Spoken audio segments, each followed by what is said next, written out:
അങ്ങനെ കുറേ നാൾക്ക് ശേഷം ഞങ്ങളൊരു വ്ളോഗ് ഇറങ്ങാണ്. ഇന്നത്തെ content is we have ordered something from Amazon.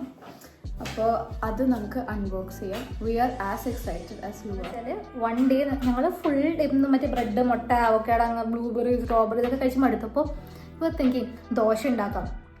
കുറേ നാളായി ദോശ ഉണ്ടാക്കിയിട്ട്. അപ്പം ഞാൻ ദോശയ്ക്കുള്ള സാധനമൊക്കെ വെള്ളത്തിലിട്ട് വെച്ചിട്ടാണ് ഞാൻ ഓർത്തത്. എന്തുകൊണ്ടാണ് ദോശ ഉണ്ടാക്കുന്നത്? മിക്സി ഇല്ലാത്തതുകൊണ്ടാണ്. അപ്പം അന്ന് ഓർഡർ ചെയ്തു മിക്സി. ഇത് ഇപ്പോഴും ദോശ മാവ് മറ്റേ വെള്ളത്തിലിട്ടിട്ടിരിക്കുക. അത് കേടായില്ലെന്ന് എനിക്കറിയില്ല. റിവ്യൂ വായിച്ചപ്പോൾ ചിലവർ അമേസിങ് ബൈ, മസ്റ്റ് ബൈ, ചിലവർ പറഞ്ഞു ആദ്യത്തെ അടിയിൽ തന്നെ ചമ്മന്തിയൊക്കെ പുറത്തു വന്നു എന്നൊക്കെ പറഞ്ഞ് ഫോട്ടോ കൊടുത്തിട്ടുണ്ട്. അപ്പൊ നമ്മൾ ഇന്ന് ടെസ്റ്റ് ചെയ്യുമല്ലോ.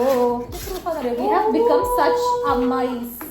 This is so big. Oh God, it looks so cool.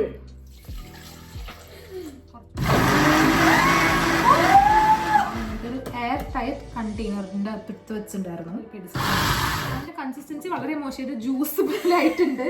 അത് നമ്മുടെ മിസ്റ്റേക്ക് ആണ്. ടേസ്റ്റ് അപ്പൊ എന്താണെന്നറിയോ, ഇന്നത്തെ ഡിന്നർ എന്താ? Malaysian chicken curry. എവിടെന്ന്? ഞാൻ വർക്ക് ചെയ്യുന്ന സ്ഥലത്ത് നിന്ന്. The benefit of working in a food industry is you get food and that's the best part, for free. മറ്റേ overnight oats, French toast with bacon. Wow, loving the life. ഓരോ ദിവസം ഇന്നൊരു plant based breakfast, tofu എടുക്കും. ഇന്നൊരു full house breakfast, scrambled eggs, puddings, മറ്റേ hash browns, poached eggs എല്ലാം വെക്കട്ടെ. Wow. എന്നിട്ട് ജോലി കഴിഞ്ഞ് ഇറങ്ങിയപ്പോ ഇന്ന് എന്തെങ്കിലും ജ്യൂസ് കുടിക്കാൻ തോന്നും. ഓക്കെ, 2 ജ്യൂസ് എടുക്കും.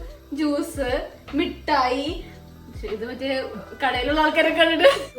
Blueberry and yoghurt is my go to every day. Every day ഞാൻ ബ്ലൂബെറിയും യോഗർട്ടും കഴിക്കും. So cool. ചിയ സീഡ്സ്, മറ്റേ റാസ്ബെറിയുടെ കമ്പോസ്റ്റ്. വൗ. വേറൊരു റെസ്റ്റോറന്റിൽ കൊടുക്കാൻ കൊണ്ടുവന്നതാ. അപ്പൊ അവർ ഓർഡർ ചെയ്ത ഫുഡ് എങ്ങാണ്ട്, അവർ ഓർഡർ ചെയ്ത ഡിഷ് വേറെ ആയിരുന്നു. അപ്പൊ അവര് വാങ്ങിച്ചത് ഇതായി പോയി. അപ്പൊ ഇത് മറ്റേ വേസ്റ്റ് ചെയ്യാനുള്ള ഫുഡാ. അപ്പൊ അവര് നമുക്ക് തന്നു. എന്തോരം വേണമെങ്കിലും എടുത്തോളാം പറഞ്ഞിട്ട് ഞാൻ എടുത്തില്ലേ 2 പാക്കറ്റ്. 1 പാക്കറ്റ്. കാണാണ്ടായ ഭാഗം ഉണ്ടല്ലോ, അതാണ് ഇതിക്ക് എടുക്കണത്. ഇത്രയാണ് അത്. ഓക്കെ, ഇതിന്റെ 2 എണ്ണം. എന്നുവെച്ചാൽ നമ്മളെന്തായാലും ഇത് കളയും കുറച്ച് ദിവസം കഴിഞ്ഞ് മടുക്കുമ്പോ.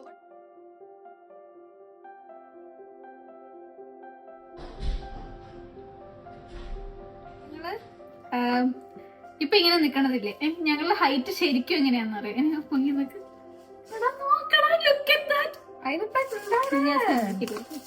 ഓക്കെ, അപ്പൊ ഞങ്ങള് ദോശയൊക്കെ ഉണ്ടാക്കി കഴിച്ചു. Review is it went well, very good, very well. അപ്പൊ ഞാനിവിടെ ബ്ലൂബെറി കഴിക്കുകയാണ്. ഇത് ഞാൻ ലാസ്റ്റ് വീക്ക് മേടിച്ചതാ, പക്ഷെ കുറെ ബാക്കിയുണ്ട്. ഞാനിവിടെ ഗുഡ്. ഇത് കഴിക്കാം. ഞാൻ കടയിൽ നിന്ന് എടുത്തോണ്ടാണ്. Very rich in. എന്നാലും ഞാൻ പൈസ കൊടുത്തിട്ടാണ് എന്റെ എല്ലാ സാധനങ്ങളും മേടിക്കാറ്. ഇങ്ങനത്തെ സാധനം അടിച്ചു കൊണ്ടുവരുന്ന ഒരു ശീലം എനിക്കില്ല. ഞാൻ അവിടുത്തെ സ്റ്റാഫ് ആയതുകൊണ്ട് എനിക്ക് ഫ്രീ ഫുഡാണ്. അല്ലാണ്ട് അടിച്ചുകൊണ്ട് ഒരു പിടി ബ്ലൂബെറി കഴിച്ചു കഴിഞ്ഞാല്